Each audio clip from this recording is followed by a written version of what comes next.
চিত্রকূট নামে একটি রাজ্যে একটি দুষ্টু বাঘকে একটি লোহার খাঁচাতে রাজামশাই বন্দি করে রাখেন। সেই রাস্তা দিয়ে যত লোক যেত বাঘটি সবার কাছে খাঁচা থেকে মুক্ত হওয়ার জন্য প্রার্থনা জানাতো, কিন্তু বাঘের ভয়ে কেউ খাঁচার ধারে কাছে আসার সাহস পেত না। ও দাদা, একটু আমার খাঁচার দরজাটা খুলে দাও না প্লিজ। ও দাদা, আমার এখানে খুব কষ্ট হচ্ছে, আমাকে একটু সাহায্য করো, আমার খাঁচার দরজাটা খুলে দাও না দাদা। তাই বই কি, দরজা খুলে দি আর তুমি আমাদের মেরে তোমার পেট ভর্তি করো, তাই না? ওসবে আমি নেই, তুমি এখানেই ঠিক আছো।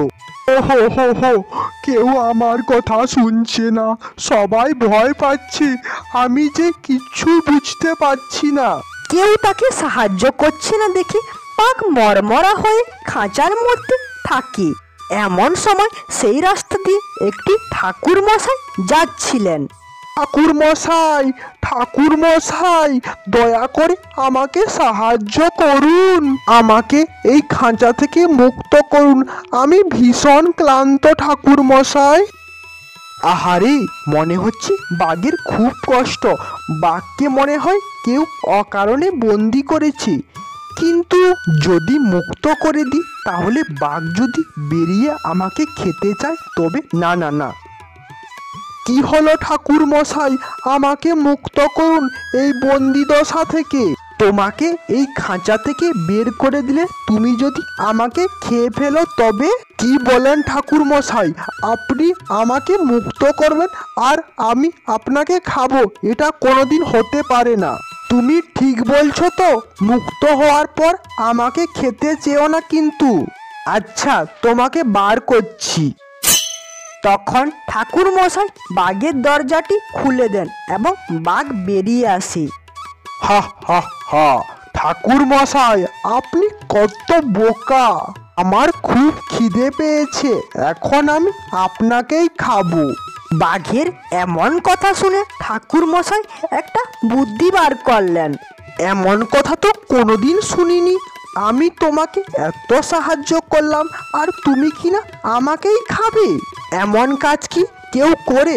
তাহলে কেউ তো কাউকে সাহায্য করবে না। করে বই কি, ঠাকুর মশাই, সকলেই তো করে থাকি। না, এমনটা তো কোনোদিনই হয় না। ঠিক আছে, চলো আমরা তিনজন সাক্ষীকে জিজ্ঞাসা করি তাদের মতামত কি। আচ্ছা চলুন, তিনজন সাক্ষীকে জিজ্ঞাসা করি, আপনি যা বলছেন সাক্ষীরাও যদি তাই বলে তাহলে আমি আপনাকে ছেড়ে দেব, আর যদি তারাও আমার কথা ঠিক বলে আপনাকে আমার পেটেই যেতে হবে। এই বলে ঠাকুর মশাই ও বাঘ সাক্ষী খুঁজতে মাঠের দিকে যান। দুই ক্ষেতের মাঝে চাষিরা একটু উঁচু করে রাস্তা রেখে দেয়, একে বলে আল। এই আলী হলো আমার প্রথম সাক্ষী। ঠিক আছে, তাহলে তোমার প্রথম সাক্ষীকে জিজ্ঞাসা করো কি বলে। ওহে আল, বলো দেখি, আমি যদি কারো ভালো করি সে কি উল্টে আমার মন্দ করতে পারে? পারে বই কি ঠাকুর মশাই, আলবাত পারে। এই যে দেখো, আমি চাষিদের কত সাহায্য করি, দুদিকে জমি ভাগ করে রাখি, ওদিকে জল এদিকে আসতে দিই না, তবু হতচ্ছাড়ারা আমাকে প্রতিবারে কেটে তাদের জমি বাড়িয়ে নেয়। শুনলেন তো ঠাকুর মশাই, ভালো করলে তার মন্দ কেউ করে কি না। এই তুমি থামো তো, থামো, আরো আমার দুজন সাক্ষী আছে, চলো তাদেরকে গিয়ে বলি ওরা কি বলে। তারপর আবারও এগিয়ে যায়। রাস্তায় একটি অশ্বত্থ গাছকে দেখে ঠাকুর মশাই বললেন, ওই যে অশ্বত্থ গাছ, ওটাই হলো আমার দ্বিতীয় সাক্ষী। ঠিক আছে, জিজ্ঞাসা করুন দেখি ও আবার কি বলে। ওহে অশ্বত্থ গাছ, তোমার তো অনেক বয়স, তুমি তো সব দেখছো, তুমি বলো দেখি, কারো ভালো করলে সে কি উল্টে তার মন্দ করতে পারে? কেন পারে না? কেউ কারো ভালো করলে উল্টে তারই তো সবাই ক্ষতি করে। এই আমাকেই দেখো, আমি সবাইকে ছায়া দিই, আমার নিচে সবাই শান্তি পায়, সেই লোকেরাই আবার আমার ডালপালা কেটে নিয়ে চলে যায়। কি ঠাকুর মশাই, আপনার দ্বিতীয় সাক্ষীও তো ঠিক একই কথা বলছে, এখন আপনি কি বলছেন? এখন ঠাকুর মশাই বেশ চিন্তায় পড়ে যান, কি করবেন, কিভাবে নিজেকে বাঁচাবেন। তখনই সেই রাস্তা দিয়ে একটা শেয়াল যাচ্ছিল। শেয়ালকে দেখে ঠাকুর মশাই বলে উঠলেন, ওই শেয়ালি আমার শেষ সাক্ষী, এও যদি একই কথা বলে আমাকে না খেয়ে ফেলো। ও শেয়াল ভাই, এদিকে একটু শোনো না। কি হলো ঠাকুর মশাই, আমাকে কি ডাকছেন? আমাকে একটা কথা বলো তো, কেউ যদি কারো ভালো করে তার কি কেউ মন্দ করে? কার কি ভালো কি মন্দ, কে বা মন্দ করেছে সবটা না শুনলে বোঝা যাচ্ছে না তো। ওই যে বাঘটা দেখছো, ও ছিল খাঁচার ভেতরে, আর আমি পথ দিয়ে যাচ্ছিলাম। তারপর দাঁড়ান ঠাকুর মশাই, আস্তে আস্তে সহজ করে বলুন তো দেখি।